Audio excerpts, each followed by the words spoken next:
ایک ادارے کے دو سربراہ تو نہیں ہوتے نا. اب ایک کہہ رہا ہے کہ تم نے الیکشن کرانے, دوسرا کہہ رہا ہے تم نے نہیں کرانے ہیں. پھر وہ ہم خیال ججز کے ساتھ یہ فیصلہ نہ لے, وہ ایک فل کورٹ بنائے اور پوری عدلیہ اس کے اوپر کھڑی ہو جائے. کل ہم پارلیمنٹ کی مطلق العنانی کو رونا شروع کر دیں, کیونکہ پارلیمنٹ جب اس طرف جاتی ہے اسے عدلیہ کنٹرول کرتی ہے. افغانستان سے جو شکست ہے نا, اس کے اثرات لازماً سامنے آنے ہیں. انڈیا مخالف جذبات بڑھکا کے گھاس کھائیں گے, ایٹم بم بنائیں گے, یہ کریں گے, وہ تو صاحب نے ساری اپنی سیاست اٹھائی اسی بنیاد پہ تھی. کو یاد ہوگا کانفیڈنس بلڈنگ میئرز جو ہے نا, اس کا آغاز ہوا تھا وہاں پہ. اب اگر طاقتور اپنی وہ پاور چھوڑ رہا ہے, اسٹک چھوڑ رہا ہے, تو بہرحال آپ کو یہ موقع ملے, آپ اپنا سیاسی ادارہ مضبوط کر لیں. کل ادھر کوئی غلط بندہ آ جائے تاکہ آپ کا ادارہ مضبوط ہو, جس کی وجہ سے ایران کہتا ہے کہ ہمیں آپریشن کرنے پڑتے ہیں. دوسری طرف سے یہ ہوتا ہے کہ وہاں کی شیعہ حکومت جو ہے نا, وہ سنیوں کے اوپر مظالم کر رہی ہے. آپ کو پتہ ہے کہ امریکہ ساری گیم کو سپائل کرے گا, تو وہ کیوں آپ اس کے لیے یہ چیز چھوڑتے ہیں؟ کہ جیسے ہی سوویت یونین کے اوپر زوال آنا شروع ہوا تھا, تو وارسا پیکٹ سے آہستہ آہستہ نکلتے اور بالآخر اس کا وجود ہی ختم ہو گیا تھا. میں کوئی صرف شریعت کے نفاذ کی بات نہیں کر رہا ہوں, میں علامہ اقبال کے تصور کی بات کر رہا ہوں, نظام عدل اجتماعی کی, سسٹم آف سوشل جسٹس کی.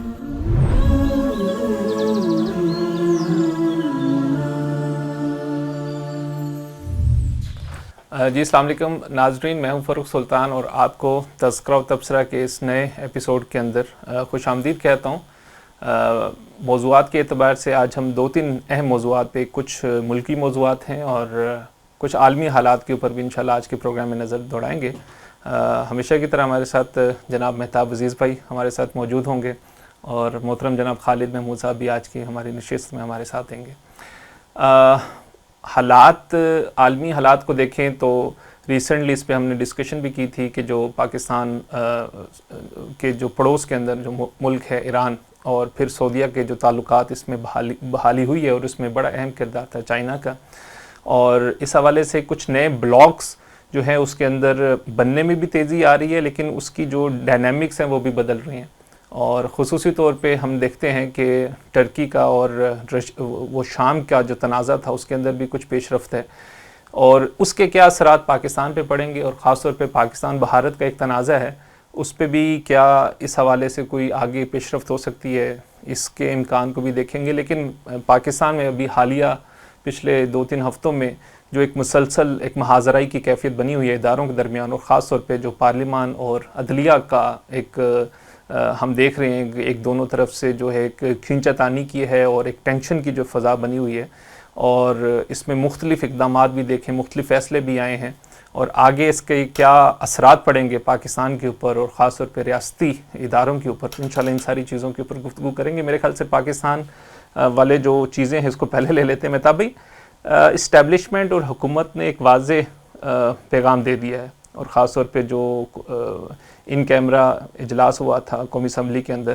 اس کے اندر بھی آرمی چیف کی طرف سے, گویا وہ آرمی چیف کا نہیں تھا, پھر یہ کور کمانڈر میٹنگ کا جو بھی اعلامیہ آیا ہے تو اس میں انہوں نے کہا کہ ہم آرمی چیف کے ساتھ کھڑے ہیں, تو آرمی چیف نے کہا ہم پارلیمنٹ کے ساتھ کھڑے ہیں.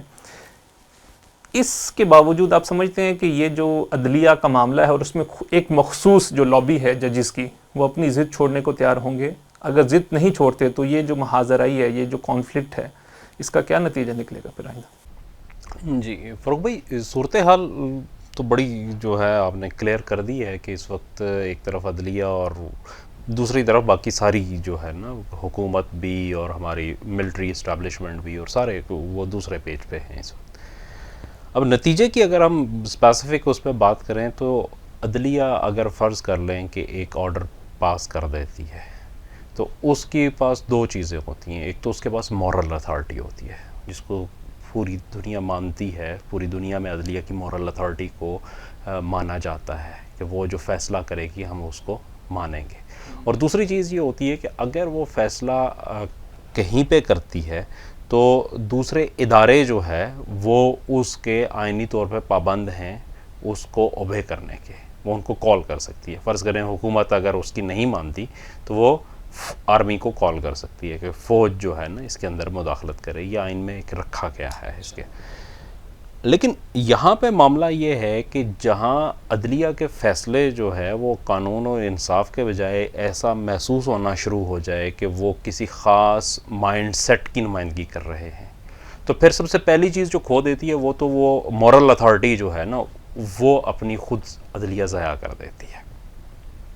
اور پھر اگر فیصلہ ایسا ہو کہ جو پریکٹیکلی بھی پاسبل نہ ہو یا اس کو عملاً کرنے میں بہت زیادہ جو ہے نا آپ کے لیے دشواریاں ہوں یا ملکی جو معاملات ہیں ان سب کو داؤ پہ لگانا پڑے، تو ظاہر ہے ادارے بھی اس کے اوپر نہیں آئیں گے.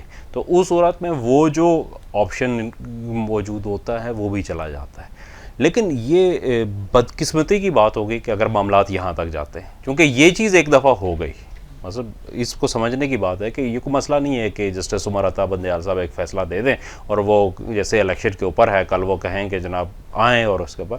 تو اوپنلی اگر آرمی بھی اور حکومتی کی تمام ادارے مل کے اس کو ڈس اوبے کریں تو عدلیہ کے پاس کوئی ایسی چیز نہیں ہے کہ جس کی وجہ سے وہ اس کو زبردستی منوا سکتی ہے، اور اس کے پاس ایسی کوئی مورل گراؤنڈ بھی نہیں ہے کہ جس کے اوپر وہ کھڑے ہو کے وہ کہے کہ جو ہمارا فیصلہ ہے اس کو عوام کی تائید ہوگی اور عوام اس کے لیے باہر نکلے گی. یہ بھی صورتحال نہیں ہے. فیصلہ بہت پولیٹیکل بھی ہے اور بہت پولرائزیشن کا باعث بھی بن چکا ہے.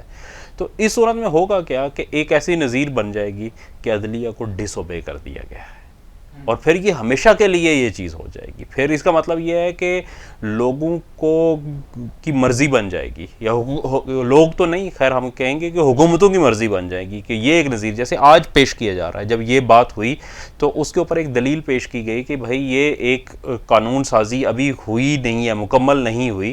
اس کے امپلیمنٹیشن کے بعد تو عدلیہ اس کا ریویو کر سکتی ہے، لیکن ایک قانون سازی کو ہونے سے پہلے روکنے والی جو بات ہے اس کو کیسے؟ یہ تو پارلیمان کا جو اختیار ہے قانون سازی کا اس کے اوپر قدغن لگانے کے مترادف ہے.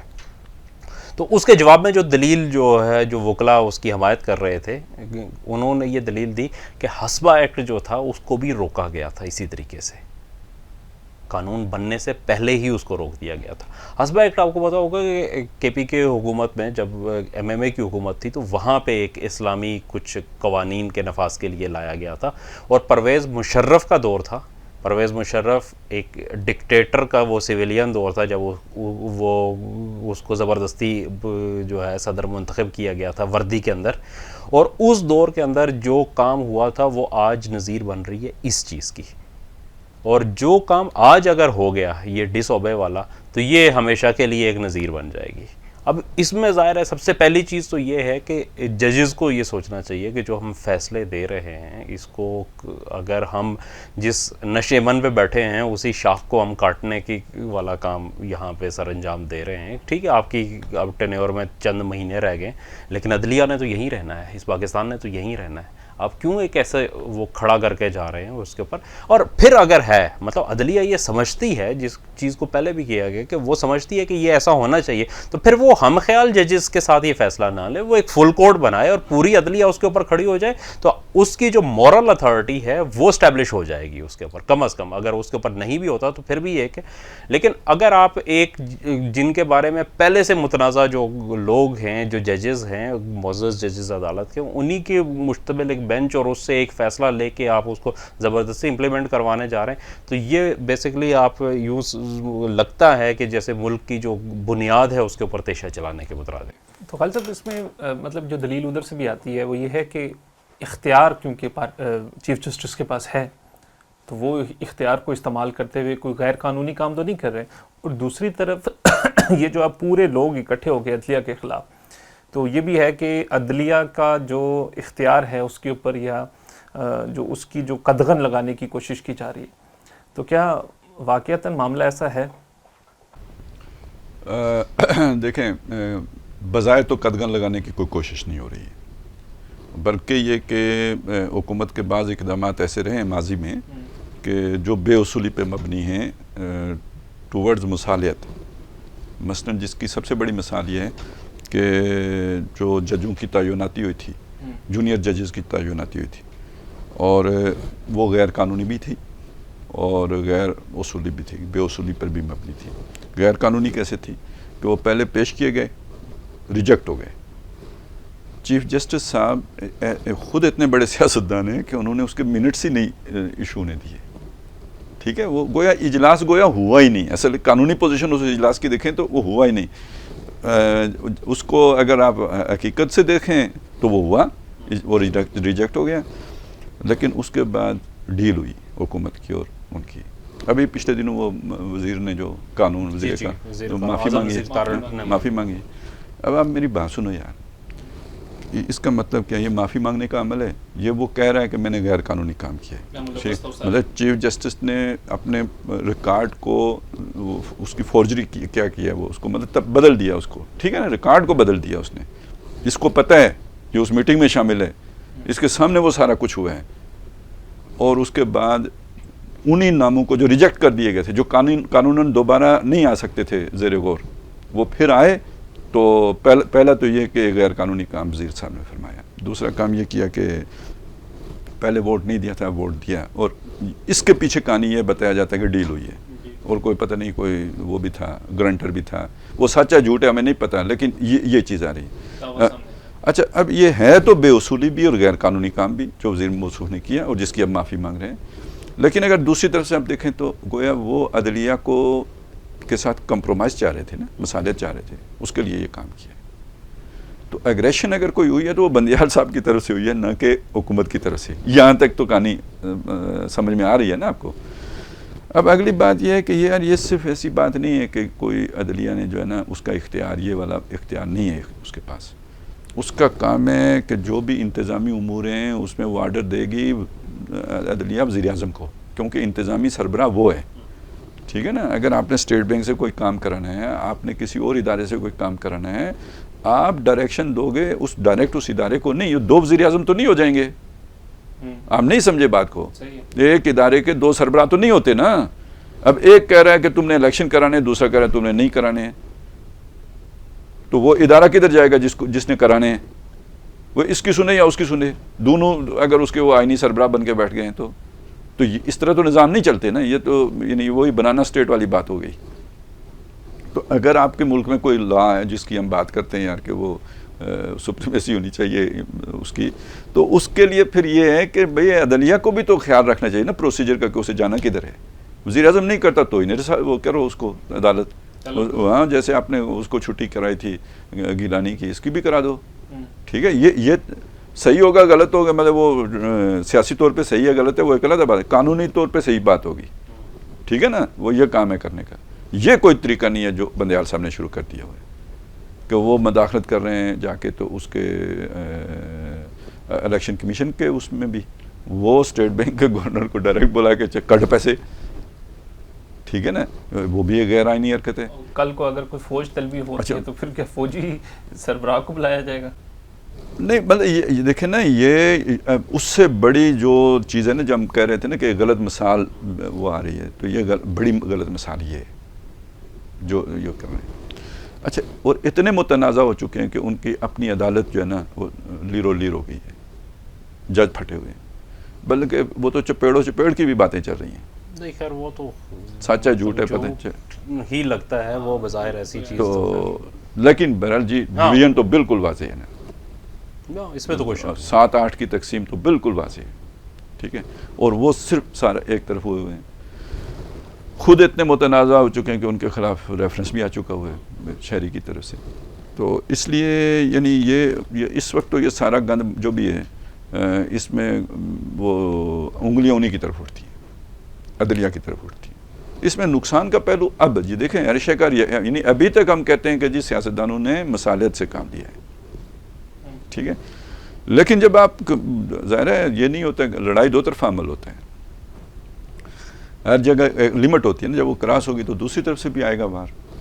اس وار میں اس بات کا خطرہ ہے یار کہ یہ کہیں جو عدلیہ جو بیلنسنگ فیکٹر ہے نا سسٹم کے اندر، کہیں وہ ہی نہ اڑ جائے.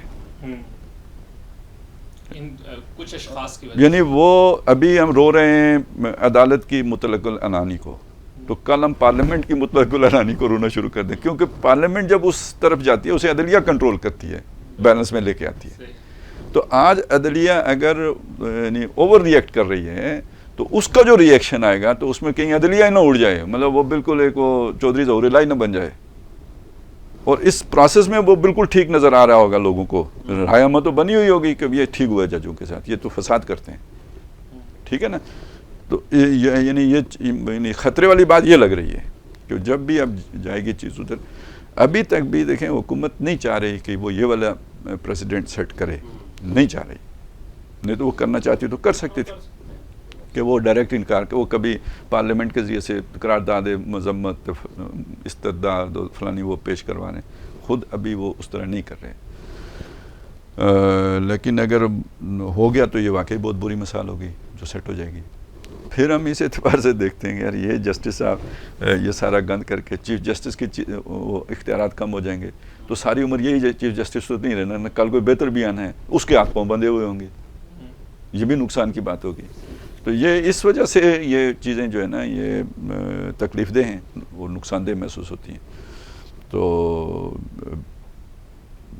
ملک کے لیے بھی ٹھیک نہیں ہے، کیونکہ جو بھی آپ کے معاشی حالات ہیں وہ ایسے نہیں ہیں کہ آپ اس طرح کے جو ہے نا وہ چونچیں لڑائیں ماجرائی کریں. لیکن لگتا نہیں کہ ججوں کو کوئی سمجھ آ رہی ہے. اس کو لوگ محبت بھی کہہ رہے ہیں، دیوانگی بھی کہہ رہے ہیں، بلیک میلنگ بھی کہہ رہے ہیں، یہ وغیرہ بہت ساری باتیں آ رہی ہیں، لیکن بہرحال معقولیت اسے کوئی بھی نہیں کر رہی. جو رائے ہے نا وہ تو یہ ہے کہ بھئی اس میں حکومت اس وقت مجرمانہ غفلت سے کام لے رہی ہے. وہ ایسے کہ آپ کے چیف جسٹس صاحب طالبان بن گئے ہوئے ہیں، وہ بھی ریٹ آف دا گورنمنٹ کو چیلنج کیے ہوئے تھے. یہ بھی اپنے جب حدود سے کوئی نکلا تو کیا مطلب ہے؟ طالبان ہونے کا کیا مطلب ہے؟ وہ آپ کے آئین کو نہیں مانتے نا، یہی آپ ان کے اوپر سب سے زیادہ لگاتے ہیں. یہ بھی نہیں مانتے، ٹھیک ہے، اور آپ کچھ بھی نہیں کر رہے ہو، یعنی بغاوت کو ہوا دے رہے ہو، یعنی اسے پھلنے پھولنے کا موقع دے رہے ہو، یعنی اسے انڈے بچے دینے کا موقع دے رہے ہو. تو یہ مجرمانہ غفلت ہے حکومت کی. وہ آپ ایگزیکٹو آرڈر سے کر سکتے ہیں تو کریں، پھر بعد میں بھگتے ہیں، کوئی مسئلہ نہیں ہے، قانون ہے، وہ ان کو اگر وہ غیر قانونی ہوگا تو بعد میں دیکھا جائے گا. لیکن ایک بندے کو تو مت دینی چاہیے نا، عقل دینی. یہ تو نہیں کہ گروپنگ کریں، آپ ایک صوبے کے جج علیحدہ ہوں اور یہ کہ وہ سب ایکا کریں اور پاکستان تقسیم ہو یا نہ ہو ادارے کو تقسیم کر کے رکھ دیں. جو بالکل نہیں چھوڑنا چاہیے. بالکل صحیح ہو گیا، ٹھیک ہو گیا.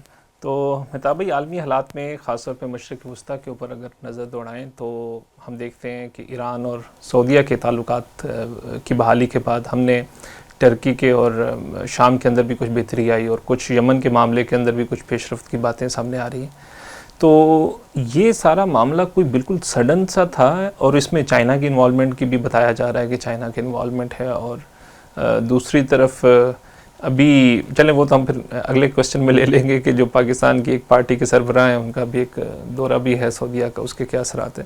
لیکن یہ جو حالات ہیں، ان حالات کو آپ یہ سمجھتے ہیں کہ یہ ڈیولپمنٹس کیا بالکل یہ کچھ تیز ڈیولپمنٹس ہیں یا بیک اینڈ پہ یا بیک ڈور پہ یہ چیزیں چل رہی تھیں کافی عرصے سے؟ نہیں، یہ چیزیں تو بہت عرصے سے چل رہی تھی، جس کو تو اگر آپ دیکھیں تو جو کہتے ہیں نا کہ سرفس کے نیچے یہ چیزیں بہت عرصے سے تھی. یہاں پہ بہت ساری ڈیولپمنٹ تھی. ہوا یہ کہ ٹرمپ کے آنے سے نا وہ ان چیزوں کو ایکسیلریشن جو ہے نا وہ مل گئی. اگر ٹرمپ نہ آتا تو شاید یہ مزید 10-15 سال جو ہے نا وہ لگ جاتے اس کو ڈیولپ ہونے میں. ہوتا یہی ہے کہ یہ اس طرح کے جو لوگ ہیں وہ ٹرمپ جیسے وہ جہاں پہ بھی ہوں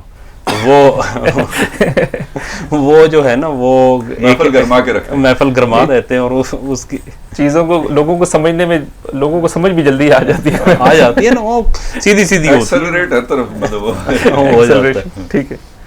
تو انہوں نے بھی جس طرح کے جو ہے نا مشرق وسطیٰ کے حالات اور خصوصاً ان کا داماد جو تھا یہودی داماد، تو اس کے لیے انہوں نے ڈیل آف سینچری اور وہ جو یروشلم والا وہ سارے معاملات انہوں نے کیے.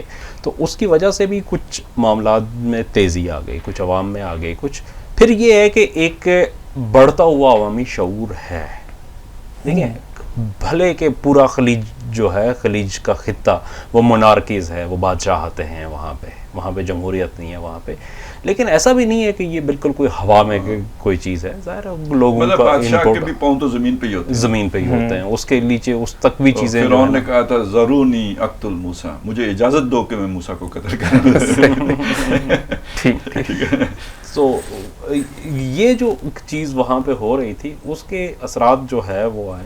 اور پھر عالمی منظرنامہ جو ہوا ہے، جس کو ہم شاید کئی دفعہ پہلے بھی جو ہے نا میں نے کچھ لکھنے کی بھی کوشش کی تھی اس کے اوپر، اور یہاں پہ بھی ہم ڈسکس کرتے رہے ہیں. آپ کا لکھنا ویسے آج کل کم ہوا ہے، ابھی وہ پتہ نہیں کس کے اثرات ہیں، وہ ہم بات سوچیں گے. میری بات ہوئی تھی ان کو وہ فیس بک ناراض ہے، فیس بک ذرا وہ ہے.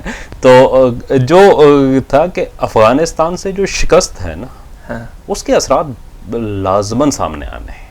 یہ ایک بات یاد رکھیے. دیکھیں جو پہلی جنگ عظیم تھی اور اس کے بعد جو دوسری جنگ عظیم تھی اس نے جو کولونیل فورسز تھیں جو فرانس کو اور برطانیہ کو ان کو منظر عام سے ہٹا دیا تھا. ان کی جگہ امریکہ نے لے لی تھی وہاں پہ سیکنڈ ورلڈ وار میں. سیکنڈ ورلڈ وار سے پہلے اگر آپ دیکھیں تو امریکہ دنیا میں اس طریقے سے ایگزسٹ نہیں کرتا تھا. یہاں تو حکومت جو تھی وہ برطانیہ اور فرانس کی تھی, ٹھیک ہے, آج کی, لیکن اس نے تبدیل کر دیا تھا اس کو.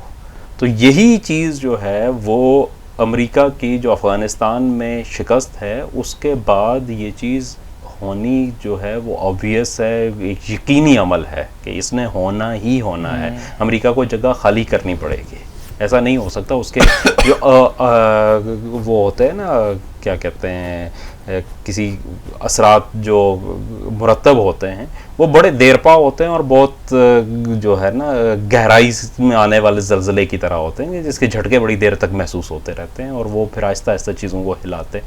تو یہ بھی ہلنا شروع ہوا ہے اس کے اندر. اور پھر چونکہ ایک فورس موجود ہے دوسری جو ارائیول فورس اسے کہہ لیں چائنا کی صورت میں, وہ زیادہ امرجنگ اکانومی بھی ہے, وہ امرجنگ پاور بھی ہے. تو اس کے ساتھ اب جو ہے مستقبل اپنا وابستہ کر رہے ہیں یہ سارے کے سارے خطے. ایک مطلب ڈوبتی ہوئی کشتی کو چھوڑ کے ایک نئی ابھرتی ہوئی جو ہے نا وہ جہاز کے اندر شفٹ ہو رہے ہیں. یہ بنیاد اس کی ساری جو آپ وہاں پہ دیکھ رہے ہیں. اور یہ صرف مشرق وسطیٰ چونکہ ہم سے بہت ریلیٹڈ ہے اس لیے ہمیں نظر آ رہا ہے. اس کے اثرات آپ کو کچھ عرصے میں یورپ کے اندر بھی ملنا شروع ہو جائیں گے کہ یورپی یونین میں نیٹو جیسے مطلب سوویت یونین کے جب وہ بات ہوئی تھی تو آپ کو دو فورسز تھی, ایک جسے کہتے تھے کہ نیٹو اور دوسری وارسا پیکٹ جو جس میں جو ہے نا وہ سوویت یونین تھا اور کمیونسٹ ساری ریاستیں تھیں. تو ہوا یہ تھا کہ جیسے ہی سوویت یونین کے اوپر زوال آنا شروع ہوا تھا تو وارسا پیکٹ سے آہستہ آہستہ نکلتے اور بالآخر اس کا وجود ہی ختم ہو گیا تھا. تو یہی صورتحال مستقبل میں نیٹو کی بھی ہونی ہے اور کچھ نئے الائنسز کچھ نئی چیزیں ہمیں دیکھنے کو ملیں گی جو پوری دنیا کے اندر. اور اس کا ایک بہت بڑا جو ہے نا وہ اس وقت ہمارے سامنے جو منظر نامے کے اوپر جو تبدیلی ہے وہ مشرق وسطیٰ میں نظر آ رہی ہے. تو خالد صاحب ایک رے ڈیلیو ایک بہت بڑے رائٹر ہیں, ان کی کچھ کتاب ہے, اس میں خاص طور پہ ان کا جو تھیسز ہے قوموں کے جو سپر پاورز کا عروج اور زوال, اور اس میں کچھ انہوں نے فیکٹرز گنوائے ہیں. وہ ہمارے کیوان صاحب اکثر اس کا ذکر بھی کرتے رہتے ہیں. تو اس میں جو فیکٹرز اکانومی کے اور جو دوسرے فیکٹرز ہیں اس میں وہ سارے فیکٹرز آج امریکہ کے اوپر پورے ہوتے دکھائی دے رہے ہیں, اور دوسری طرف چائنا کا جو ابھرنا ہے اس کے اندر بھی وہ چیزیں انیشیٹ ہوتی نظر آ رہی ہیں. تو آپ سمجھتے ہیں کہ امریکہ اتنی آسانی سے اس خطے سے نکل جائے گا؟ بہرحال امریکہ کی ابھی بھی ایک طاقت ہے, پاور ہے. اصل میں دیکھیں یہ آپ یہ اس چیز کو دیکھیں, وہ چلیں اسے یوں کہہ لیں آج کل جادو کا زور ہے. تو جادو کے حوالے سے ایک چیز بچپن میں کہانیاں پڑھتے تھے نا, تو جب کوئی بڑا جادوگر مرتا تھا تو بہت طوفان آتا تھا, مطلب ہوائیں چلتی تھی, طوفان, ٹھیک ہے نا, وہ جادوگر کے مرنے کی علامت ہوتی تھی جو کہانیوں میں تو اسی طرح تھا. تو اسی طرح یوں کہہ لینا کوئی جہاز جب ڈوبتا ہے نا, بڑا جہاز جب ڈوبتا ہے تو بہت بڑا بنتا ہے گرداب, ہلچل مچ جاتی ہے. وہ نہیں وہ کیا کہتے ہیں جی اسے, وہ وہ بمر بنتا ہے, ٹھیک ہے, بہت بڑا بمر بنتا ہے, اور اس میں جو آس پاس چیزیں ہوتی ہیں وہ ویسے ہی ڈوب جاتی ہیں. یعنی وہ ایریا کلیئر کرنا پڑتا ہے. جب آپ بڑے کسی جہاز کو ڈوبتے دیکھیں نا تو اس سے دور بھاگنا ہوتا ہے, کیونکہ جب وہ ڈوبے گا نا, وہ جب نیچے جائے گا, سرابا, وہ جو نہیں آتا سورہ کاف میں گئے فَاتَّخَذَ سَبِيلَهُ فِي الْبَحْرِ سَرَبًا, ٹھیک, تو وہ جو ہے نا سرنگ بنا کر وہ نیچے جاتے ہیں نا, تو وہ پھر وہ ایک پورا وہ اس آس پاس جتنی چیز ہوتی ہے وہ ساتھ لے جاتے ہیں. تو اس لیے وہ ادھر سے بھاگو بھائی, نہیں تو یہ لے جائیں گے. اسی طرح جو بڑی طاقتیں اس طرح نہیں ڈوب جاتی کہ مطلب پرامن طریقے سے جناب کوئی فری فال طریقے سے ڈوب جائیں, ایسا نہیں ہوتا. یہ ہمیشہ کیونکہ وہ اقتدار کوئی نہیں چھوڑتا, لڑائی ہوتی ہے, اور لڑائی ہوتی ہے تو پھر ہی جا کے تو جو طاقتور ہوتا ہے وہ پھر آئندہ کا بن جاتا ہے سپر پاور. دوسری ختم, پہلی جنگ عظیم میں بھی دوسری میں بھی یہی ہوا نا, اس کے بعد ہی طے ہوا. ورلڈ آرڈر اس کے بعد آتا ہے. اب دنیا یقیناً نئے ورلڈ آرڈر کے دانے پہ پہنچ چکی ہے, یعنی حالات ایسے ہیں پوری دنیا کے, اور یعنی اس کو ہمارے بہت سے دوست تو یہ کہتے ہیں کہ جنگ, شعور کی آپ بات کر رہے تھے نا, تو شعور کا ایک نتیجہ یہ بھی نکلنا چاہیے کہ جنگ نہیں ہونی چاہیے, کیونکہ جنگ وہ نہیں ہے, لیکن یہ کہ حالات کا جبر ہوتا ہے, نہ چاہتے ہوئے بھی ہوتی ہے. تو مجھے تو یہ لگتا ہے کہ امریکہ آسانی سے یہ چیزیں نہیں چھوڑنے والا ہے، ٹھیک ہے نا. یہ امریکہ اپنی پوری کوشش کرے گا کہ وہ اپنا اقتدار بچائے، بچنا نہیں ہے، ٹھیک ہے. اچھا یہ بچانے کی کوشش میں پھر زیادہ تباہی ہوتی ہے. وہ جو کام 25 سال میں ہونا ہوتا ہے وہ 5 سال میں ہو جاتے ہیں. تو آپ اگر دیکھو تو امریکہ کا یہ خوف آج کا نہیں ہے. امریکہ 20 سال پہلے افغانستان میں آیا تھا تو یہ خوف ہی اسے لے کے آیا تھا کہ یہ ہمارے لیے خطرہ ہے. تو یہ خوف اس کے ذہن میں بیٹھا ہوا ہے، پہلے سے بیٹھا ہوا ہے. اور وہ اپنے ورلڈ آرڈر کی بات کر رہا تھا تو اسے کسی اور ورلڈ آرڈر کا بھی خطرہ تھا. میرے حساب میں تو یہ جو ڈیپ اسٹیٹ کا چکر ہوتا ہے نا، یہ تو ہر ملک میں ان کی جڑیں ہوتی ہیں. تو جو امریکی صدر کا دورہ تھا چین کا، جو ہم نے فیسیلیٹیٹ کیا تھا 1970 میں، وہاں سے ٹیبل ٹرن ہونا شروع ہو گئے تھے. چین کا اٹھنا اور امریکہ کا گرنا. اب ظاہر ہے اتنی بڑی بلا ہے، گرتے گرتے ہوگا وہ سارا. تو اس کے بعد امریکہ سے کچھ سیدھے کام نہیں ہوئے ہیں، یعنی وہ لیڈرشپ کے اعتبار سے کرتے. افغانستان کی پہلی جنگ اس میں روس گیا، اب دوسری جنگ، پھر یہ ویتنام والا اس سے پہلے ہو چکا تھا. اب یہ دیکھیں اپنا یہ اب جو یہ ذلت میں اس طریقے سے نکلے، یہ بھی اصل میں وہی پورے پلان میں شامل ہوتا ہے نا کہ وہ ادھر سے مار کھا کے نکلے گا تو اس کا وہ عالمی روب داب ختم ہوگا. ٹھیک ہے، وہ یہ سارا کچھ ہو گیا. اب یہ جو کچھ ہو رہا ہے نا، دیکھیں اس میں سب سے بڑا جو مسئلہ یعنی اب ہمیں سوچنے کی جو بات بنتی ہے نا، وہ یہ بنتی ہے کہ چلیں مشرق وسطیٰ میں تو جو ہوگا، ویسے مجھے تو یہ لگتا ہے کہ وہ جو پیشن گوئیاں حدیث کی کتابوں میں جنگوں کی ہیں، شاید وہ وقت قریب آ گیا ہے. یہ امریکہ اور چائنا کی اس کھینچا تانی میں وہ اس میں چلا جائے گا کام. اور اس ڈاکٹر صاحب کہا کرتے تھے کہ وہ میدان جنگ مشرق وسطیٰ بنے گا. مشرق یعنی وہ اب دیکھیں نا، اب سارا اسٹیج سیٹ ہو گیا سارا. یعنی مجھے اب میں پہلے بھی کہہ چکا ہوں کہ سعودی عرب کے اندر ڈویژن ہوگی. وہ ڈویژن امریکہ پیدا کرے گا. کیوں کہ یہ اگر حکمران چلے گئے چائنا کی طرف تو امریکہ کیسے وہاں پہ اپنے لیے کوئی جگہ بنا سکے گا. یعنی اس نے کوئی تحریک اٹھانی ہے نا وہاں سے ہوں گے. ٹھیک ہے. تو دوسرا جو ہے نا، وہ اس سے بہت بہتر پوزیشن میں امریکہ ادھر ہے بر صغیر میں، کہ اس سارے پلان کو یعنی اکھاڑ دینا. یعنی جو پاکستان میں آپ اس وقت عمران خان جس طرح فوکس کر کے بیٹھا ہوا ہے نا عدلیہ پہ، عدلیہ اس کے ساتھ ملی ہوئی ہے یا نہیں ملی ہوئی ہے، لیکن عمران خان کی ساری قسمت عدلیہ پہ اٹکی ہوئی ہے. ٹھیک ہے.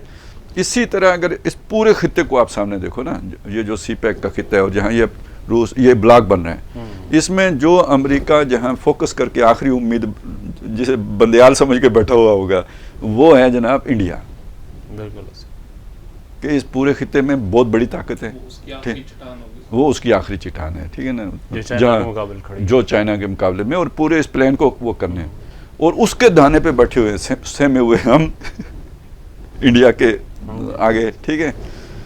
تو اصل چیز تو یہاں آ کے اب یعنی آپ اگر سوچو کہ جنہوں نے شام اور وہ سعودیہ کا اور سعودیہ اور ایران کا کرایا، وہ یہ نہیں سوچتے ہوں گے انڈیا اور پاکستان کا بھی کرا دیں. تو امریکہ کیا سوچتا ہوگا؟ یہ ہونا چاہیے. ٹھیک ہے. یہ ایک نئی کھینچا تانی ادھر شروع ہونے والی ہے، جس میں امریکہ کی کوشش ہوگی کہ بھئی یہ نفرت کی دیوار اور بڑھے، اور چائنا انڈیا اور باقیوں کی کوشش یہ ہوگی کہ ان کے درمیان ہو جائے صلح. اور پاکستان کو ابھی سے دونوں کی تیاری شروع کر دینی چاہیے.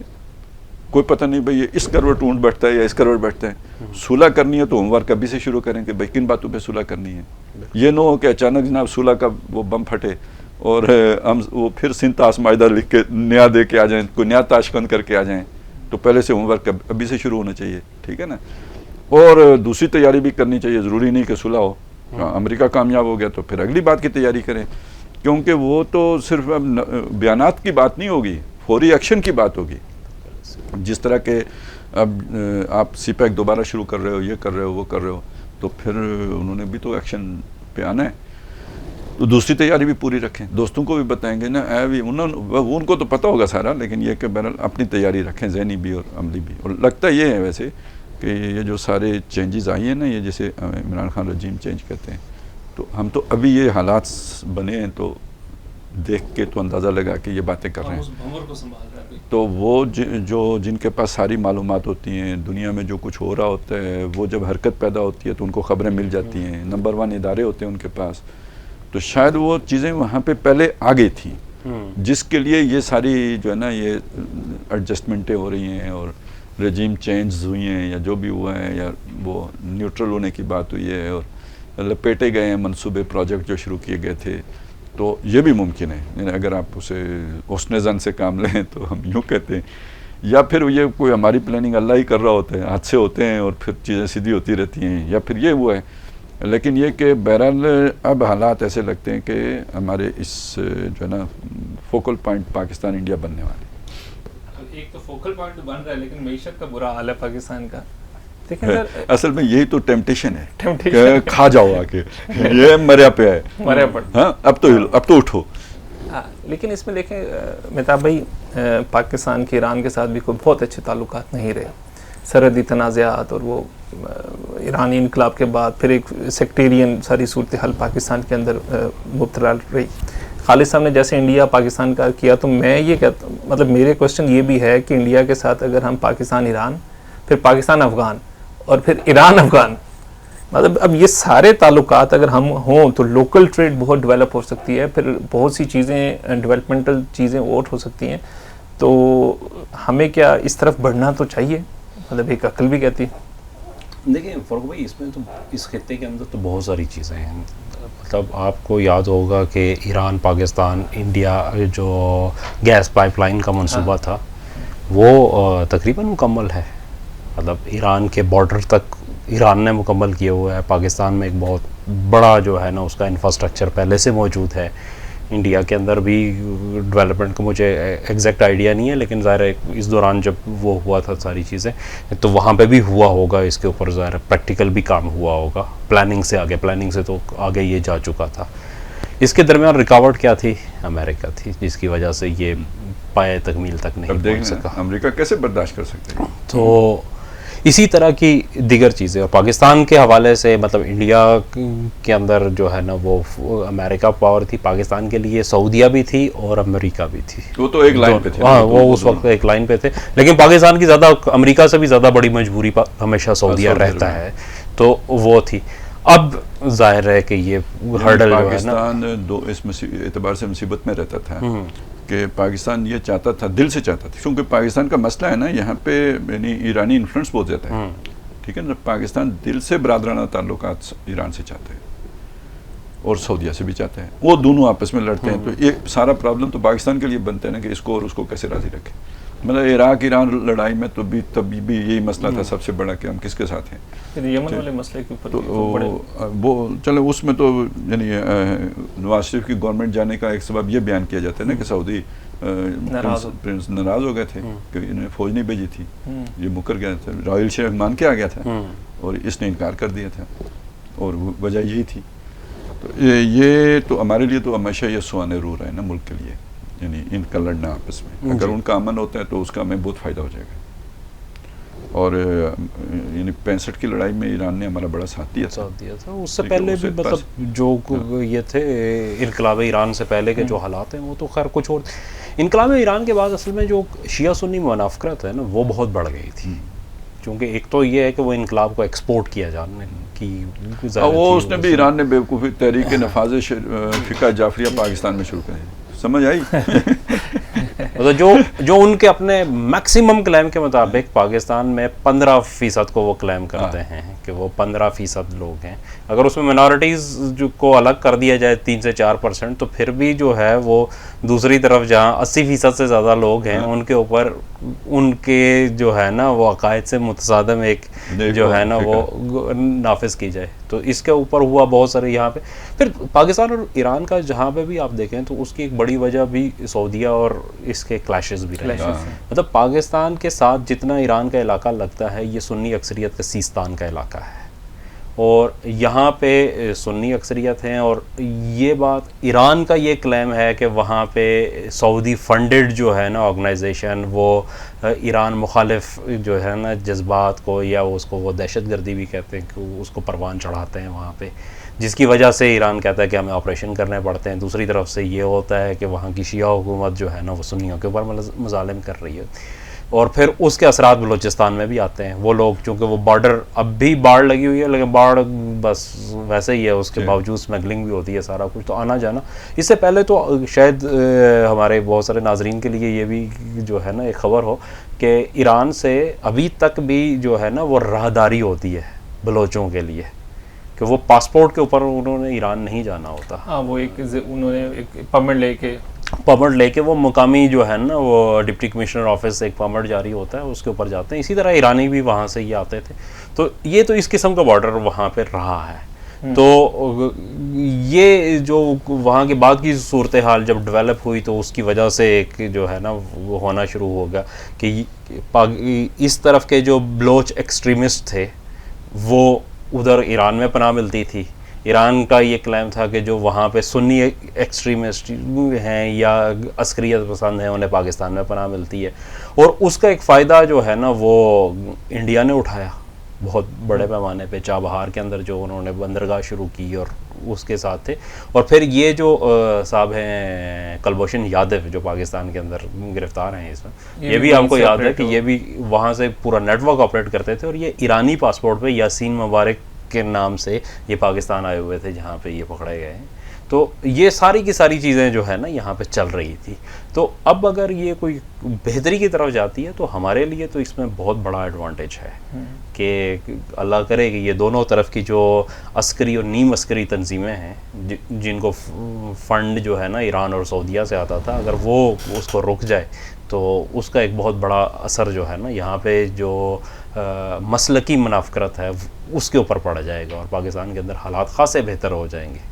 سر, دوستی کے لیے تو وہی ہے نا کہ کچھ لو کچھ دو کی پالیسی ہوتی ہے. ایک آرگومنٹ یہ بھی دیا جاتا ہے کہ پاکستان کی جو زیادہ تر ایکسپورٹ کے نثار ہے وہ یورپ والی سائڈ پہ یا اس پہ کنسیڈر کیا جاتا ہے. اس کے مقابلے میں یہ جو ہمارے قریبی جو ممالک ہیں, جو ہمسایہ ممالک ہیں, جس میں ایران ہے, افغانستان ہے, پھر بہت بڑا جو بڑا سیگمنٹ ہے وہ بھارت کا ہے, ہم کیوں ان کے ساتھ تعلقات نارملائز نہیں کر سکتے انڈیا کے ساتھ؟ جی, اگر وہ بھی تو دیکھیں نا. دیکھیں میری بات سنیں, مسئلہ یہ ہے کہ آپ نے انڈیا تھا متحدہ ہندوستان, اس کو غیر فطری طور پر کاٹ کے آپ نے ملک بنایا ہوا. غیر فطری طور پہ کاٹنے کا مطلب یہ ہے کہ ایک نیچرل تقسیم ہوتی ہے نا, جغرافیہ کی تقسیم ہوتی ہے, اس طرح کی کوئی تقسیم نہیں ہے نا, یہ تو ایک سب کنٹیننٹ ہے. تو اچھا پھر یہ ہوتی ہے کوئی قوم کی تقسیم ہوتی ہے, وہ بھی نہیں ہے, چودھری ادھر چودھری ادھر, مطلب وہ ایک جیسے لوگ رہتے ہیں. کلمے کی بنیاد پہ آپ نے کیا ہے, پاکستان کا مطلب کیا, لا الہ الا اللہ. یہ ایک نظریاتی بنیاد تو ہے, لیکن یہ کوئی وہ جسے کہتے ہیں نا یہ کوئی نیچرل بنیاد نہیں ہے جیسے دنیا میں قومیں بنتی ہیں, اس طرح کی کوئی چیز نہیں. اچھا, اس کا نتیجہ یہ ہے کہ آپ کو یہ ڈر ہے کہ ہم گل مل کے رہیں گے, یا ڈر تھا اب نہیں رہا, بھول گئے ہیں آپ, غفلت کب بھی طاری ہو جاتی ہے. تو گل مل کے رہیں گے تو یہ جو ان نیچرل تقسیم ہے یہ ختم ہو جائے گی. ٹھیک ہے. اچھا, یہ اس کا اگر آپ کو شعور نہیں بھی ہے تو آپ کے غیر شعور میں یہی ہے جو سچی بات ہے اور جو ٹھیک بات ہے. یہ چیز آپ کو کبھی یعنی رکاوٹ بن جاتی ہے کہ یہ آپ کو ادھر جانے نہیں دیتی. اور فائدہ آپ کا بہت ہے, اس میں کوئی شک نہیں ہے. انڈیا کے ساتھ دوستی کرنے میں آپ کا بہت فائدہ ہے, تعلقات نارملائز کرنے میں ہر اعتبار کا فائدہ ہے. ان کا بھی فائدہ ہے, ہمارا بھی فائدہ ہے. سب سے بڑا فائدہ یہ ہے کہ بدماشوں سے جان چھوٹ جاتی ہے. یعنی ساری ہمارے کانفلکٹ ہیں جس کی وجہ سے امریکہ کو F-16 بیچنے کی وہ مل جاتی ہے, اور فرانس کو رافیل کی نا, ٹھیک ہے, وہ پیسے عوام پہ لگیں گے, دونوں طرف عوام خوشحال ہوگی. یہ جو آپ نے اتنے مہنگے مہنگے پروجیکٹ کھڑے کیے ہوتے ہیں دفاع کے لیے, ان کی ضرورت نہیں پڑے گی. تو فائدے بہت ہیں, لیکن پرابلم یہ ہے, اور یہ میں آپ کو سچی بات بتاؤں, اگر ہمارے تعلقات بن جاتے ہیں پاکستان 10-15 سال سروائیو کر سکتا ہے. یعنی جو جس طرح کے ہم ان کی فلمیں دیکھتے ہیں, ان کا کلچر میں رنگے ہوئے ہیں, سارا کچھ جس طرح کا ہے, اور یہ جتنے فائدے ہوں گے, ذرا وہ آئیں گے, ہم جائیں گے, تو جو کاروباری ہیں وہ اپنی ایک فیکٹری ادھر لگائے گا, ان کے آ کے ادھر لگائیں گے. یہ کب تک یہ چلے گا بھائی؟ ٹھیک ہے نا, بندے کہیں گے یار جرمنی جو ایک ہو گئے, فلانا ایک ہو گیا, تو یہ ہم نے کیوں دیوار کھڑی کی ہوئی ہے, تو بے مقصد لگے گی وہ دیوار. تو یہ ان کو بھی یہی لگتا ہے یار, وہ وہاں پہ مودی صاحب جیت رہے ہوتے ہیں سارے الیکشن اس کے بنیاد پہ, مطلب بھائی کیوں پاکستان نفرت کی بنیاد پہ جیت رہے ہوتے ہیں. وہ پلوامہ کیوں کروایا تھا؟ الیکشن کے لیے کروایا تھا. اچھا, ادھر ہم نے تو اب چونکہ امریکی دباؤ پہ چھوڑا ہوا ہے ان دنوں، ایکسٹرنل خطرہ سے ہم بے فکر ہوئے ہیں، 20 سال ہو گئے ہیں، پاکستان کو خطرہ اندر سے اندر سے ٹھیک ہے، تو وہ ہم باہر تو بات ہی نہیں کر رہے ہیں. یہ تو مطلب ایک عرصے کے بعد جا کے کہیں بات سنی کہ وہ جو یہ چیف صاحب نے آ کے کہی ہے کہ اگر کوئی ایسی بات ہوئی تو جنگ انڈیا میں ہوگی، ٹھیک ہے. کچھ دن پہلے وزارت خارجہ کا پھر وہ بیان آیا. تو مطلب یہ تو ایک عرصے کے بعد اس طرح کی چیز ہے، یہ نہیں تو وہ ہم تو بس اندر ہی دیکھ رہے تھے. تو لیکن اس سے پہلے تو نفرت کی سیاست ادھر سے بھی ہوتی تھی، اور انڈیا مخالف جذبات بڑھکا کے گھاس کھائیں گے، ایٹم بم بنائیں گے، یہ کریں گے، وہ کریں، یہ سارا یہ بھی چلتا ہے. سیاست ادھر بھی، مطلب بھٹو صاحب نے ساری اپنی سیاست اٹھائی اسی بنیاد پہ تھی. اب تو ہو سکتا ہے وہ کوئی اور بات کرتے ہوں، لیکن تاشقند کا معاہدہ کیا تھا ایوب خان نے، اس کو انہوں نے کیش کیا تھا کہ یہ ظلم ہو گیا، زیادتی ہو گئی، اور وہ وہیں سے ناراض ہو کے آ گئے تھے اور آ کے اپنی پارٹی بنا دی تھی، اور وہ ایک ہی الیکشن میں سویپ کر گئی. تو کوئی جان تھی نا اس نعرے کے اندر، روٹی کپڑا مکان بھی تھا، لیکن یہ والا یہ چیز. اچھا اب آپ اس چیز کی طرف آ جائیں کہ یہ اسٹیبلشمنٹ دونوں کی طرف کی بھی ضرورت ہے، ان کے بھی تو سارے دانے اسی پہ ہیں نا. اگر رافیل خریدتے ہیں تو ٹھیک ہے، جہاز ہیں، لیکن تھوڑا کوئی نہ کوئی تو چلیں، اپنا بھی تو جیب خرچ نکلتا ہے نا. اس نے وہ جو تابوت تھے اس میں بھی کمیشن تھا، اس میں بھی کمیشن تھا، تو رافیل تو خیر ان کا بھی دانا پانی اس سے چلتے ہیں. لہذا آپ کو پتہ ہے کہ یہ دونوں طرف یہ معاملہ ہے. جب پرویز مشرف آگرہ گئے تھے اور تقریباً ڈیل ڈن ہو گئی تھی، لیکن بعد میں وہ جو اٹھ کے گیا ہے، وہ کون تھا ان کا اس وقت؟ واجپئی تھا میرا خیال ہے. جی واجپئی تھا. تو واجپئی جب گیا تو ادھر پیچھے جو بھی کوئی بندہ بیٹھا ہوا تھا جو وہاں کا اس وقت جو بھی سیکرٹری صاحب ہوں گے یا جو بھی ہوں گے، تو اگلے دن نہیں ہو سکا کام. اچھا، ادھر آپ کو پتہ ہے واجپئی آ رہا تھا نواز شریف کے دور میں، آ گیا تھا لاہور. ہاں وہ لاہور آیا، اور یہ بھی طے ہی تھا، یہ بھی طے ہی تھا، سارا کچھ مطلب ٹھیک ہونے لگا تھا. تو پرویز مشرف صاحب نے مطلب کر دیا، ٹھیک ہے نا. تو نہ ادھر کی اسٹیبلشمنٹ چاہتی ہے نہ ادھر کی. ادھر بلکہ یہ تو راجیو گاندھی کا قتل اس چیز کے پیچھے ہو گیا تھا کہ وہ اور بے نظیر تقریباً سیٹل کر چکے تھے، یعنی اقتدار میں آ کے انہوں نے سیٹل کرنا تھا کشمیر کا ایشو، وہ قتل ہو گیا. تو اس اعتبار سے اس چیز کو سمجھ لیں کہ نہ وہاں کی اسٹیبلشمنٹ چاہتی ہے نہ یہاں کی اسٹیبلشمنٹ چاہتی ہے. اور یہ کہ عوام کے اندر وہ نفرت پیدا کر کے سیاسی لوگ اپنی اقتدار حاصل کرتے ہیں، یہ بھی چیزیں. اور آخری بات یہ ہے کہ بہرحال فائدے میں دونوں کے ہے، لیکن پاکستان کے نقصان میں یہ ہے کہ اگر یہ دوستی شروع ہوتی ہے، یہ 10-15 سال کے اندر یہاں سے خود ایک تحریک اٹھے گی کہ بھئی یہ نفرت کی دیوار ہے، اس کو ختم کرو، یہ جو واگا ہے اور یہ لکیر جو کھینچی ہے ہم نے، خونی لکیر. باتیں تو اب بھی ہو رہی ہیں نا، خاص سرکل میں ہو رہی ہیں، وہ عوامی بات بن جائے گی. تو یہ بات اپنی جگہ پہ صحیح ہے، لیکن یہ کہ اس خطرے سے نپٹا جا سکتا ہے. مطلب یہ دوستی ہونی چاہیے، لیکن اس کا طریقہ یہ ہے کہ ہم اصل میں جس مقصد کے لیے ملک بنایا تھا نا، اس مقصد کی طرف اگر ہم پیش قدمی کرتے ہیں، ہمارا ملک اگر یہاں پہ اسلامی، میں قانون کی بات نہیں کر رہا ہوں، میں اسلامی آئیڈیالوجی کی بات کر رہا ہوں، میں کوئی صرف شریعت کے نفاذ کی بات نہیں کر رہا ہوں، میں علامہ اقبال کے تصور کی بات کر رہا ہوں، نظام عدل اجتماعی کی، سسٹم آف سوشل جسٹس کی، ٹھیک ہے نا. وہ نظریہ اگر یہاں پہ بروئے کار آ جاتا ہے، نظام اگر ہمیں عدل دینے لگتا ہے عوام کو، تو ہم ایک ایسی پوزیشن میں آ جائیں گے کہ بجائے اس کے کہ ہم انڈیا سے تاثر لیں، ہم اس پر اثر انداز ہونے کی پوزیشن میں آ جائیں گے. یہ دوستی ہمارے اسلام کے پھیلانے میں مفید ثابت ہو جائے گی. ہمارا نظریہ ادھر جائے گا، وہ ان کے نظریہ کو تو ہم نے دیکھا ہوا ہے نا، ہمارے نظریے کو انہوں نے عملی صورت میں نہیں دیکھا ہوا ہے، کتابوں میں لکھا ہوا ہے، ٹھیک ہے نا. وہ اگر اس کا ایک عملی نمونہ یہاں پہ کر دیتے ہیں، پھر یہ دوستی ہوتی ہے، یہ 100% ہمارے فائدے میں. اس پر ہم کمپرومائز بھی ہو جاتے ہیں نا ان دنیاوی چیزوں میں، وقتی طور پہ کشمیر پہ کمپرومائز ہو جاتا ہے، کوئی اور ہو جاتا ہے، لیکن اگر ہم ادھر اسلام غالب کر کے تو پھر دوستی کرتے ہیں تو الٹیمیٹ فائدہ ہمارا ہے.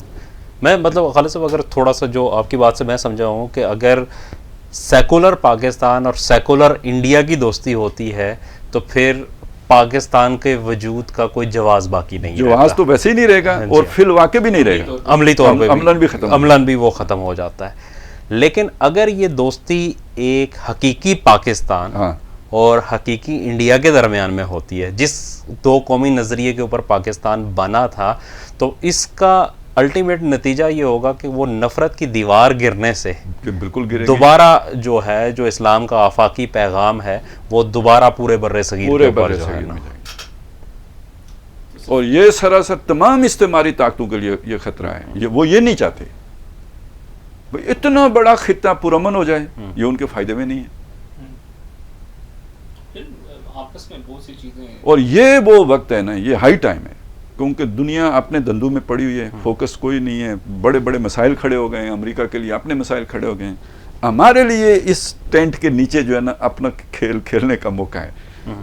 کھیل نہیں کہنا چاہیے اسے, یعنی اپنی حکمت عملی آگے بڑھانے کا موقع ہے ہمارے لیے. یہ بہترین چانس ہے جو تاریخ نے ہمارے اس وقت کے جو مقتدر لوگ ہیں ان کو دیا ہے. وہ سیاست میں ہوں, وہ عسکری قیادت میں ہوں, باقی اداروں میں بیٹھے ہوئے لوگ ہوں, جو ہمارے تھنک ٹینکس ہیں وہ ہوں. یعنی یہ اپرچونٹی پاکستان کو پاکستان بنتے وقت بھی حاصل نہیں تھی, جو اس وقت میسر آئی ہے. تو مطابق نظریے کی طاقت اتنی طاقت ہوتی ہے. ویسے ایک مثال ہم دیکھتے ہیں, پہلے بھی ڈسکشن میں رہی ہے یہ بات, کہ ایک شخصیت ڈاکٹر ذاکر نائک کی آئی انڈیا میں, اور جس طریقے سے انہوں نے ورکنگ کی, اور پھر وہ بی جے پی اور آر ایس ایس نے جس طرح اس کو دیس بدر کیا, نکالا کام, تو وہ بھی ایک سافٹ انداز سے ایک اپنے نظریات کی, مطلب ان کا ایک کمپیریٹیو ریلیجن کے اندر اسپیشلائزیشن تھی, اور ان کا مقصد تھا کہ ایک کمپیریٹیو انداز سے کیا جائے, تو وہ برداشت نہیں ہوا. تو کیا ہم یہ اس پاور کو ہم نہیں یوٹیلائز کر سکتے ہیں جو ایک شخص نے یوز میں یہی چیز آگے بھی کہنا چاہ رہا تھا کہ بنیادی چیز ہی یہی ہے کہ ہندوستان کے اندر ماضی کی ایک طرف چھوڑ دیں, ظاہر ماضی میں چیزیں ایسی تھی کہ یہاں پہ مسلمانوں کی حکومت بھی رہی اور مسلمانوں کے پاس ایک چانس تھا اس وقت کہ وہ ہندوستان کے اندر, ایک تو یہ ہے کہ ان کی کبھی اسلام پرائیورٹی نہیں رہا. مطلب اگر یہ کہیں کہ مسلمانوں کی حکومت ہندوستان میں رہی ہے, لیکن وہ مسلمان جو تھے وہ بیسیکلی سیکولر لوگ ہی تھے. سیکولر بھی کیا, مطلب وہ ایک طرح سے, مطلب اس درجے میں تو نہیں جس طرح امریکہ اور یہ اس وقت مغربی طاقتیں ہیں, لیکن یہ کہ وہ بھی ایک طرح کا امپیریلزم ہی تھا, اس کو جو ہے نا وہ کر لیں. تو انہوں نے تو اس موقع کو اویل نہیں کیا. لیکن باقی جو ہندوستان کے اندر دیکھیں جو ہے, جب یہ تھوڑی سی بات کھلنا شروع ہوئی 1857 کے اندر, جب ایک تیسری قوت آئی تو لوگوں کو ذرا مل بیٹھ کے, اس سے باہر نکل کے تو مل بیٹھنے کا, اور اس کا نتیجہ 1857 کی جنگ تھی. ذرا برابری کی سطح پہ جب آئے لوگوں کے ساتھ اور ہندوستانی گھل مل گئے. پھر اس کے بعد ڈیوائڈ اینڈ رول کی جو پالیسی تھی اس نے اتنا پھاڑ دیا اسے کہ وہ آج تک دوبارہ جو ہے وہ جوائن نہیں ہو سکا. تو اگر یہ ملتا ہے آپس میں تو ہم یہ سمجھتے ہیں کہ ہندوستان کے اندر جو اسلام کی شمع ہے اس کا ایک جو ہے نا بہت پوٹینشل, اس میں پوٹینشل ہے. اور آج کے بدترین حالات کے اندر جب مسلمان پسے ہوئے بھی ہیں, جب اپنے پیغام سے دور ہیں, اس کے باوجود انڈیا کے اندر آپ دیکھیں کہ ایک پوری انہیں روکنے کے لیے, اسلام کے پھیلاؤ کو روکنے کے لیے انہیں 10 طرح کی قانون سازیاں کرنی پڑتی ہیں اور لا قانونیت کی انتہا کرنی پڑتی ہے, پھر جا کے وہ اسلام کو کسی درجے میں کنٹین کرنے میں. اب میں ایک چھوٹی سی مثال آپ کو دوں گا کہ لو جہاد ایک جو ہے وہ ٹرم ہندوستان میں بڑی بولی جاتی ہے اور بہت پاپولر ہے اس کے اندر. اب صورتحال کیا ہے کہ پوری دنیا کے اندر اگر آپ دیکھیں, چاہے وہ ویسٹ سے لے کر ایسٹ تک کے اندر, فار ایسٹ تک میں چلے جائیں, تو ہر جگہ پہ جو اسلام قبول کرنے والوں کی اکثریت ہے وہ خواتین کی ہوتی ہے. اور وہ خواتین جو ہے وہ چونکہ ویسٹ میں خواتین بہت انڈیپینڈنٹ ہے, اس لیے وہ انڈیپینڈنٹلی فیصلے لے لیتی ہیں اور وہ اسلام میں زیادہ تعداد میں آ رہی ہیں. یہی حال ہے کہ ہندوستان یا پاکستان, یہ ہمارا جو سب کانٹیننٹ کا معاشرہ ہے, اس کے اندر خواتین اتنی انڈیپینڈنٹ نہیں ہیں. وہ انہیں سہارے کی ضرورت ہوتی ہے اور وہ کسی سہارے کے تحت سہارا لے کے پھر وہ ایک سٹیپ فردر جو ہے نا جاتی ہیں. اس چیز کو وہاں پہ لو جہاد بنا کے, مطلب کوئی خاتون اگر مسلمان ہونا چاہے تو وہ ظاہر ہے کسی شادی کر کے ہی ہو سکتی ہے نا, مطلب وہ مسلمان ہو کے اپنے گھر میں تو رہ نہیں سکتی, وہ کدھر جائے گی؟ اگر کہیں اکیلی رہے گی تو وہ اس پہ سوسائٹی کا فیبرکس اس طرح نہیں ہے, تو اب وہ اس کو شادی چاہیے ہوتی ہے, تو وہ اسے بنا دیتے ہیں کہ بھئی یہ لو جہاد, مطلب اصل مسئلہ وہ لو کرنا تھا تو بنا لیا اس نہیں, وہ تو اس کا پورا انہوں نے ایک وہ کیا ہوا ہے نا کہ یہ تو باقاعدہ جو ہے نا وہ کہتے ہیں کہ عرب ممالک جو ہیں وہاں سے پیسے دیے جاتے ہیں لوگوں کو, وہ جو کیا کہتے ہیں بڑے بڑے گاڑیاں اور بائکس لیتے ہیں ان کو دی جاتی ہیں اور پھر وہ خواتین کو پھانستے ہیں اور پھر ان کو مسلمان کیا جاتا ہے. مطلب یہ تو پورا نیریٹو انہوں نے بلڈ کیا ہے اور اس کی پوری اور خود ان کی جتنی بھی آج تک ہندوستان کے اندر بی جے پی اور مودی کی حکومت کے اندر بھی جتنی انویسٹیگیشنز ہوئی ہیں سب نے ڈینائی کیا اسے کہ ایسی کوئی چیز ایگزسٹ نہیں کرتی. صحیح. اس مطلب ان حالات میں بھی کہ جہاں پہ کہ آپ 1% بھی توقع ان سے مشکل ہوتی ہے کہ وہ حقیقت میں مبنی کوئی بات کریں گے, لیکن اس میں بھی وہ ڈینائل ہو گیا ہے کہ یہ بیس لیس ہے, اس کی کوئی بنیاد نہیں ہے. لیکن اس کے باوجود یہ ایک پاپولر فینومینا جو ہے نا وہاں پہ کریٹ کیا گیا ہے. یہ آپ دیکھیں کہ ان حالات میں بھی وہاں پہ یہ صورتحال ہے کہ اسلام کو روکنے کے لیے, اس کی پینٹریشن کو, اس کے پھیلاؤ کو روکنے کے لیے یہ اس قسم کی جو ہے نا وہاں پہ حربے استعمال کیے جا رہے ہیں. تو اگر یہ تھوڑا سا کھلتا ہے تو پھر تو بڑا جو ہے نا آپ وہ نظریے کی بات کر رہے تھے نا, نظریے کی کیا طاقت ہے. ایک تو یہ ذاکر نائک کو مطلب وہ نہیں برداشت کر سکے, وہ تو کوئی دہشت گردی کے ساتھ نہیں جڑا ہوا تھا, انہوں نے زبردستی وہ کر کے تو نکال باہر کیا. ٹھیک ہے, اچھا اس کو آپ ذرا دوسری طرف سے دیکھیں نا, اگر ہمارا وہ تعلقات بہتر ہو جاتے ہیں تو ذاکر نائک کو لا کے لاہور بٹھاؤ بھائی, آپ فیسیلیٹیٹ کرو. یہ ایٹم بم سے بڑا ہتھیار ہے. یہ ایٹم بم کیا چیز ہے اس کے مقابلے میں؟ ٹھیک ہے نا, یہ تو ادھر ادھر جاتا ہے جدھر آپ اور بغیر پیسوں کے جاتا ہے. ٹھیک ہے نا, بغیر انرجی, بغیر راکٹ کے, بغیر میزائل کے جاتا ہے. ٹھیک ہے نا, تو لیکن پہلے اس نظریے کے ساتھ آپ تو دیکھیں نا, وہ تو پہلے وہ تو ہم نے پری ریکوزٹ بیان کر دیا نا. تو پھر یہ آپ کو اللہ نے ایک مطلب اس میں تو آپ کو بہت اسٹرینتھن ہو. ٹھیک ہے, اس نظریے کا کوئی توڑ ہی نہیں ہے, اور اس نظریے کے لیے اللہ نے آپ کو ویپنز بھی دیے ہوئے ہیں, لانچنگ پیڈز بھی ہیں سارے. آپ نے تو صرف فیسیلیٹیٹ کرنا ہے, ایکوموڈیٹ کرنا ہے. ٹھیک ہے, یعنی یہ تو اگر اسے کوئی دنیا میں پناہ نہیں دیتا نا تو سب سے پہلے پاکستان کو دینی چاہیے. اس کو تو اپنا سب سے بڑا سفیر بنانا چاہیے. ٹھیک ہے, یہ تو اس کو کرنا چاہیے. یہاں اگر ہمارے کچھ ہم کام کریں تو انڈیا تو یعنی انڈیا کے اعتبار سے ہمارا سب سے بڑا ہتھیار وہ بن سکتا ہے. دوسری چیز یہ ہے کہ بہرحال اگر دوستی کی طرف جاتی ہے تو کچھ ہمیں کچھ اور بھی کرنا پڑے. یہ تو یہ اپنا یہ نا اندر کی بات ہے, جو میز پہ رکھنے کی بات ہے, جو ہمارے خیر اتنا تو نہیں لیکن جو سمجھ میں آتے ہیں کہ دیکھیں سب سے بڑا مسئلہ بنے گا کشمیر کا مسئلہ بنے گا سب سے بڑا مسئلہ. اور دونوں ملکوں نے وہ تقریباً اس کو بنایا ہوا ہے ایسا کہ ناقابل حل بنا دیا ہے. عوام کے سامنے اس طرح رکھا نا, وہی سیاسی ضرورتوں کے تحت کہ اب کوئی بھی اس کے پیچھے ہٹنے کے لیے تیار نہیں ہو سکتا, اس کی سیاسی موت ہوگی. جو بھی تیار کرے گا نا اس کی سیاسی موت ہو جاتی ہے.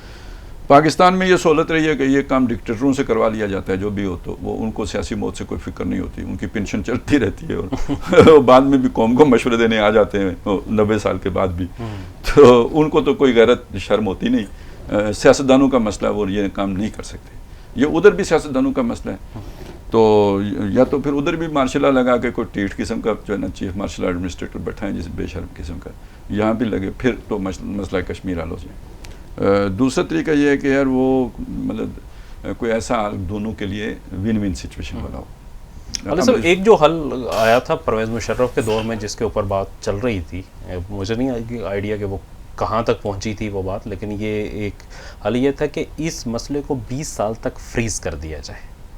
اس کے اوپر جو ہے اس کو 20 سال کے لیے یہاں پہ چھوڑ دیا جائے اور ڈی ایسکیلیشن کی جائے یہاں سے. وہ آپ کو یاد ہوگا کانفیڈنس بلڈنگ میئرز جو ہے نا اس کا آغاز ہوا تھا, وہاں پہ تجارت شروع ہوئی تھی, بس سروس شروع ہوئی تھی وہاں سے. بالکل یہ ساری چیزیں تھیں, لیکن اصل میں یہ آنکھ بند کرنے والا, جو کبوتر جو آنکھ بند کرتا ہے بلی کو دیکھ کے, کیونکہ آپ یہ سمجھ رہے ہو کہ بھائی دنیا اس میں کوئی گند نہیں ڈالے گی. یہ غلط سمجھ رہے ہیں آپ. جب آپ ایک ایشو کو یوں چھوڑ دیں گے ننگا تو اس میں آ کے دوسرے نمک ڈالیں گے, اور جب آپ کو پتہ ہے کہ امریکہ ساری گیم کو سپائل کرے گا تو وہ کیوں آپ اس کے لیے یہ چیز چھوڑتے ہیں؟ مطلب اس وقت آپ کو حل کرنا پڑے گا.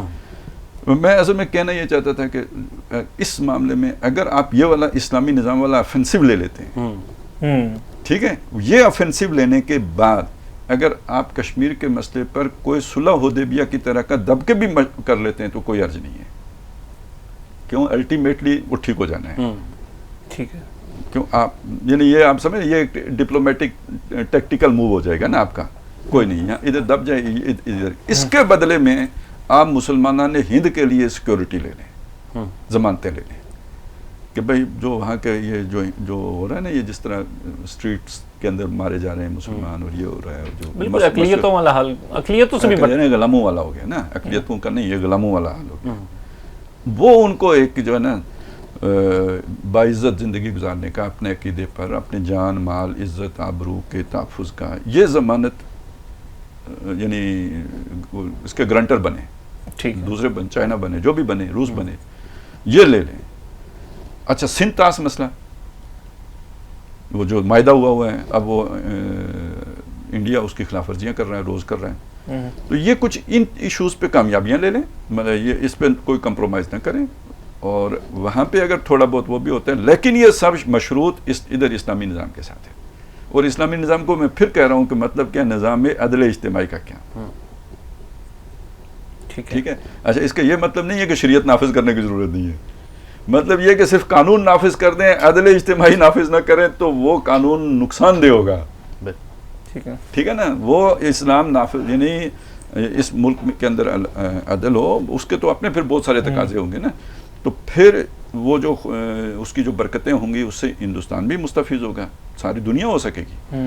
اور پھر اگر ہماری دوستی ہوتی ہے تو پورے خطے کے، مطلب صرف پاکستان کا مسئلہ نہیں ہے، یہ صرف پاکستان ہندوستان کا مسئلہ نہیں ہے. اب ذرا افغانستان کا مسئلہ حل ہو جاتا ہے، ایران کا مسئلہ حل ہو جاتا ہے، پھر یعنی ہر طرف امن و امان ہو جاتا ہے.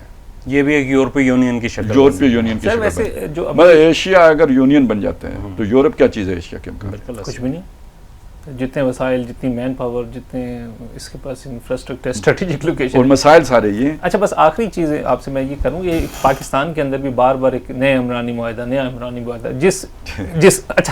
جس سوچ سے کہا جا رہا ہے، جس نظریے سے کہا جا رہا ہے، بہرحال جو ابھی کی ایک سپلٹ کی یا کنفرنٹریشن کی اداروں میں، ہم اگر اسی آئین کے اندر اس اسپرٹ کے ساتھ اس اسلامی نظام کو ایک وہ نیا عمرانی معاہدے کی وہ جو شرط ہے وہ بھی پوری ہو جائے گی. دیکھیں عمرانی معاہدے کی بات جب کی جاتی تھی تو کیوں کی جاتی تھی؟ اس لیے کی جاتی تھی کہ فوج سیاست میں اور اکنامکس میں حصہ دار ہو گئی ہے، اس لیے کی جاتی تھی. اور جو تازہ ترین ڈیولپمنٹ، جو پتہ نہیں میں صحیح سمجھاؤں یا نہیں سمجھاؤں، لیکن اگر یہ اطلاع صحیح ہے کہ آرمی چیف نے اسمبلی فلور پہ آ کے یہ بات کہی ہے کہ سینٹر آف گریوٹی جو ہے عوام ہے. ٹھیک ہے. تو یہ اس نے پرانے جو عمرانی معاہدہ ہے، یار اسے کیا وہ خلیج بنگال نہیں، اس عمرانی معاہدہ نہ کہو یار، کچھ یعنی سوشل کانٹریکٹ. اصل میں ہوا یہ ہے کہ پچھلے دنوں سراج الحق صاحب نے عمرانی معاہدہ کے حوالے سے کوئی بات کی. ٹھیک ہے. اسی سینس میں کی. ٹھیک ہے. تو ادھر عمران خان کا کوئی وہ آیا، اس نے وہ جو ہے نا وہ اتنی گالیاں دی ان کو اس نے سمجھا کہ یہ عمران خان کا معاہدے کی کوئی ذکر کر رہا ہے. تو جب ہماری عوام کے شعور کا بھی مسئلہ ہے نا، تو آپ کی عمرانی فکر کے ساتھ وہ اس کے ساتھ بھی مجھے اب سمجھ آ رہی ہے کہ اصل مسئلہ یہ پیش آتا ہے. جب ہم کہتے ہیں عمرانی فکر تو لوگ ناراض ہوتے ہیں، وہ سمجھتے ہیں شاید عمران خان کی. ٹھیک ہے نا. تو اصل میں مسئلہ یہ ہے کہ وہ جو social contract, new social contract, تو وہ اس کی بنیادی وجہ یہ تھی کہ نئے وہ آ گئے تھے نا، پلیئر آ گئے تھے، پاور پلیئر آ گئے تھے اس میں. تو وہ اگر پیچھے ہٹ جاتے ہیں اور وہ اسے تسلیم کر لیتے ہیں تو کسی نئے معاہدے کی ضرورت نہیں ہے. ٹھیک ہے. ٹھیک ہے نا. وہ جو ہے وہ بہت اچھا ہے، اس پہ ساری پاکستانی قومیتوں کا اتفاق ہوا ہے. یہ بہت بڑی اچیومنٹ ہے. اور انہوں نے آ کے ان لوگوں کو بھی اگر اپریشیٹ کیا کہ جنہوں نے یہ بنایا ہے. یہ ویسے جیسے بندہ اشہد ان لا الہ الا اللہ و اشہد ان محمد عبدہ و رسولہ پڑھ کے مسلمان ہوتے ہیں نا، یہ ایک آرمی چیف کا یہ بیان فلور آف دا ہاؤس جو ہے نا، یہ کلمہ شہادت جیسا ہے.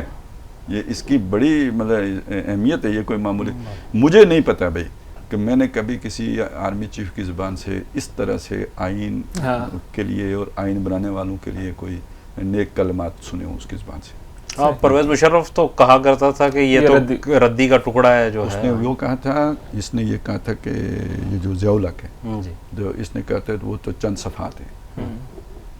ٹھیک ہے. ان صفحات کو اس نے ردی کے صفحات قرار دے دیا، تو اس نے تو صفحات ہی کہا تھا. ٹھیک ہے نا. یہ کوئی مقدس نہیں. اچھا جو ان کے چھوڑے ہوئے یہ ہوتے تھے جیسے، وہ بھی سارے یہی کہا کرتے تھے، جیسے یہ اوریا مقبول لوگ اور اس طرح کے جتنے لوگ ہوتے تھے. وہ آپ جنرلوں کی باتیں سن لینا، مطلب کوئی ان کو عقل نہیں ہوتی تھی. ابھی بھی وہ جو بڈھے بڈھے آ کے باتیں کرتے ہیں، اس میں آپ سوچیں نا وہ کیا بات کر رہے ہوتے ہیں. ان کو کوئی آئین کی پرواہ ہے؟ اگر پرواہ ہو تو وہ کیوں وہ باتیں کریں جو پبلکلی کر رہے ہیں؟